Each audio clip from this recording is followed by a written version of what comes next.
Alright, I wanted to give an update on Fulcro RAD because I've added some new rendering support.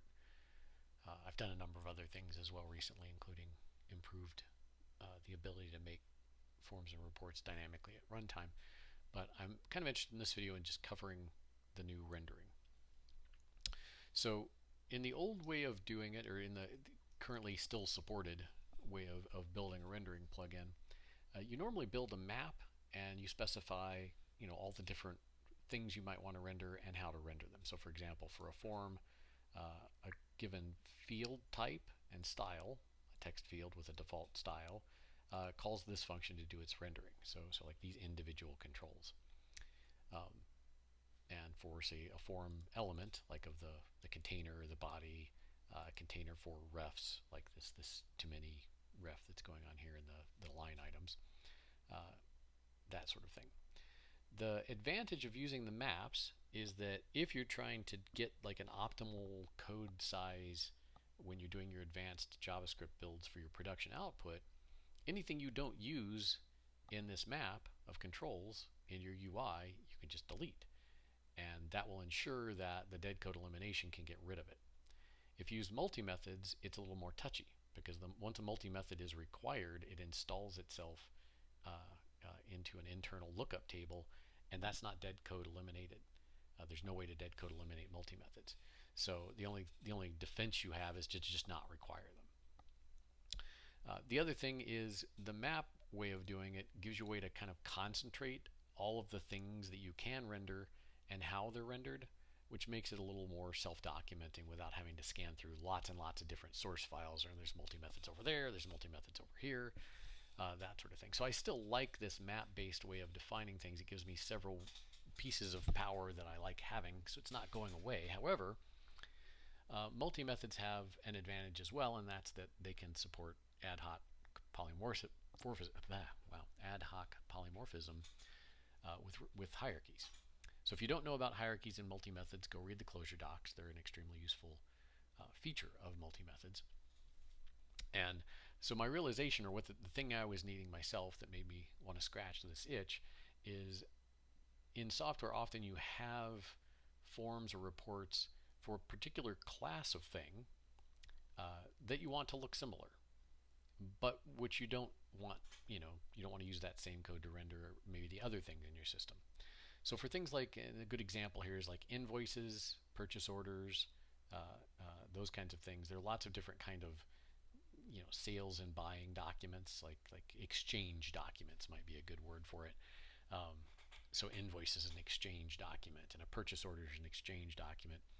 And they might share a lot of commonality. They might have a very similar set of controls, similar set of way of laying things out, but on say on a purchase order you might want like the footer to be a little different than on an invoice, that sort of thing. So you'd like to be able to say, my default form rendering looks like this, and that's kind of what this style was about as well. Being able to specify different styles in here and add your own. But you might like the ad hoc polymorphism of, and if you don't find my particular style for this particular kind of thing, fall through to the next layer up, and then the next layer up, and then the next layer up. So I could have, say, an invoice is an exchange document, which is also a default, or double input is a number input, right? That sort of thing. And so for this, I've defined a custom hierarchy, which is defined just so we can get a CLJC. There's two reasons for this. One, it's different in ClojureScript and Clojure, how you have to make a hierarchy.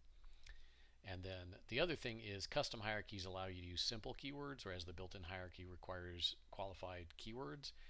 And that central default hierarchy is shared on all multi-methods everywhere in the entire system. And I figured, yeah, for rendering, maybe we could share it for reports and forms, but we probably just want our own hierarchy. So I make my own hierarchy, and then for every multi-method, we install that hierarchy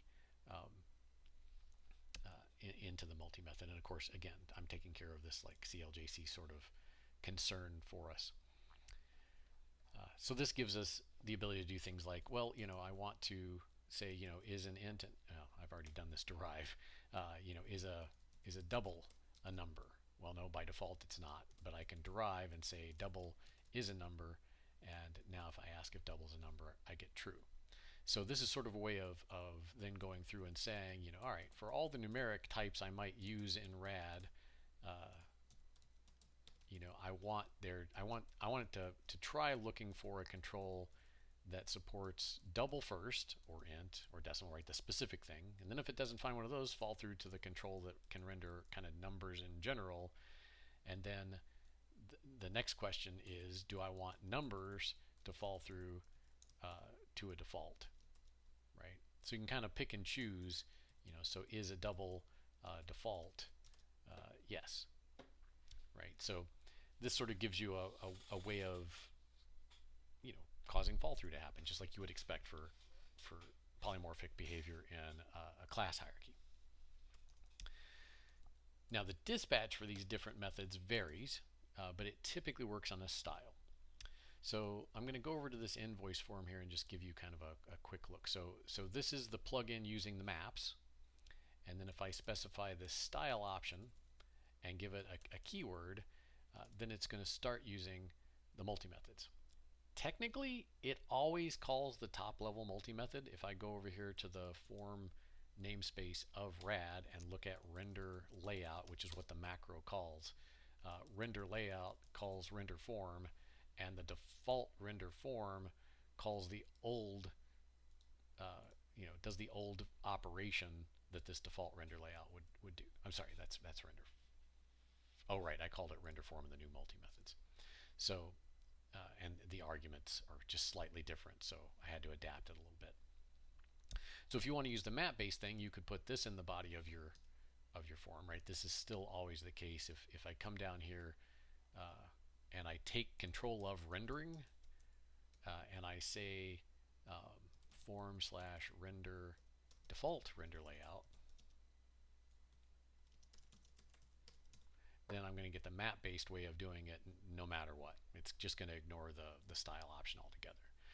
But if I were to call render layout, that function calls the multi-method, and if there are no specific multi-methods I've defined to do anything else, then it falls through the default. So that's the basic idea. And the same thing with render field. It calls the multi-method, and then this multi-method has a default that calls the map-based rendering. So if you've installed the plugin, rendering a field is going to use the multi-method, but then the default, because there's nothing else defined unless you make some multi-methods, is just going to do what it used to do. So that's basically how that's working. So render layout is what gets plugged here if I don't put anything, so I don't have to put it. And now the style is working. So then I want to know, all right, well, where's this rendering happening? And I will note, this is in the book, but a lot of people may not know about it. In Shadow CLJS, if you set this option right here, this compiler option, external config, Fulcro, HTML source annotations true in your shadow build, then when you right click over here and inspect in the DOM, you'll see namespaces and line numbers of what rendered that exact thing. So if you're wondering, hey, where did this particular thing come from? This is the other thing the maps and the multi-methods have as sort of a weakness. It's kind of hard to trace your rendering, right? It's hard to know, okay, what made that? I need to go fix that. What made it? And by turning on these source annotations, it's much easier to navigate to the particular thing. And so you see this is using the semantic UI field plugin, but its container was actually rendered by com example UI form rendering. So if I go over here to form rendering, here are my multi-methods. Now, with the new multi-method way of doing things, I got rid of the idea of there being a special container for nested forms. This is just rendering a ref, right? This is going from invoice to line items, and so I had to define a default for if the field type is a ref, then by default do what the old plugin did and render the old ref container. Same thing for laying out the fields, by default, I just wanted to use the plugins, RSF up here, right, is the semantic UI rendering plugin. But then I said, okay, for render form, we've got a default that says use the plugin, and I'm going to override that if you specify a style. So this dispatch is actually on, this would be like invoice ID is what's coming in here. And I'm saying, well, invoice IDs are defaults. Oh, that's the other method that I didn't show you back in here in the hierarchy that I said I was going to. Oh, wrong namespace. This allow defaults. So this just goes through your entire set of attributes and says everything can fall through to a default. There's a special case here in multi-methods. So if you specify just a single keyword default, that's the global everything failed. If you put default in the vector, then ISA has to return true for it to be hit. Right? So if I want default to be hit for style multi-method here, I have to make it so that invoice ID, which is the data type on this form, can fall through to default. So that's what the allow defaults function is in this hierarchy. It just does a derive on the qualified key of every attribute in your model so that they can fall through to a default keyword. Possibly I should have called that something else just so it wasn't confusing with the top level default, but it's just a good word for it. So now that this stuff is rendering via the plugin, I can actually see, all right, my form rendering line 130 is where that part's coming from, and that's the render header, and this is rendering, table header only supports. Okay, so render header could render on various different things. In fact, you can call these, on any kind of attribute. It might be being called at the top level, or it might be being called for an attribute. So in this case, I'm interested in if I'm rendering the header in a table style for basically anything, then I want to look and see, all right, is that an ID? If it's an ID, I've used that form as a top level form, and I'm not ready to render the entire form as a table, so I'm just going to put a div there that says, nope, I don't support this style for anything but subforms. But if it is a subform, then I can put out this t head and go through here and make my th, and I can add here, right, just to see that that's the thing being called to render those headers. And if I go look at this invoice itself, I've said this is a style of multi-method, but when I went to line items on that attribute, I've set the subform, here it is, subform. When used as a subform, its style is table. So that's how I'm picking that particular thing. So on things that have refs, I need to specify subforms. In this latest version of RAD, you can put the subform options on the ref itself, and then you can use symbols for the thing that's going to render them so you don't get circular references. And you can put your style here. And notice I'm not using, I could have used header style here, but then the problem is it wouldn't have used a table style for the rows. So it turns out that this style is in the dispatch always looked for if no other style is specified. So this isn't a multi-method hierarchy fall through. This is a here, let me just show you form render. Right, the dispatch looks at for header. Let's find header. There we go. For header, it looks to see if you specified header style on the subform options. Then it looks for a header style on the attribute itself. If it doesn't find either of those, then it looks for a style on the subform options, and then it looks for style on the attribute. So it looks and does quite a bit of a looking to figure out what style do you probably want on this. Either you're kind of overriding it, or you probably should use the same style as the rest of the form is using. And if you don't find any of those, well, then you're using default. That's what you're getting. All right. So that's the basic idea. And the same thing, let me go back to invoice here, invoice forms. Um, so the same thing applies for form fields, form bodies, form rows, and oops, I took the, did I not save that? Ah, yeah, there we go. I was going to say it was still rendering not as a table. Okay, save that guy. So that's the basic idea, is if you just want to switch, you define some new style using the form rendering options namespace, set that style, and bam, you're using the multi-method. So it's kind of easy to swap between the two. Same thing goes for reports. So let's see now in the accounts, I've got a report here that's got this going on. So if I go to the view all, yeah, lose the changes. Here I'm rendering it with the semantic UI plugin directly. And then if I change this, I did the same sort of trick over with these guys. I made this a little less, line ridden with the multi-methods. And I added a little, a little sub note down here, table by multi-methods, just to kind of, make it a little more obvious that you're rendering this table with a multi-method.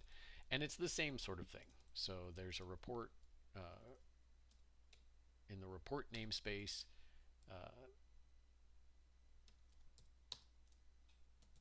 The normal thing that gets called is render layout, and I changed it so that by default it calls render report, which is a multi-method, and render report, along with a number of other multi-methods, call through to the default, semantic UI plugin map based way of doing it.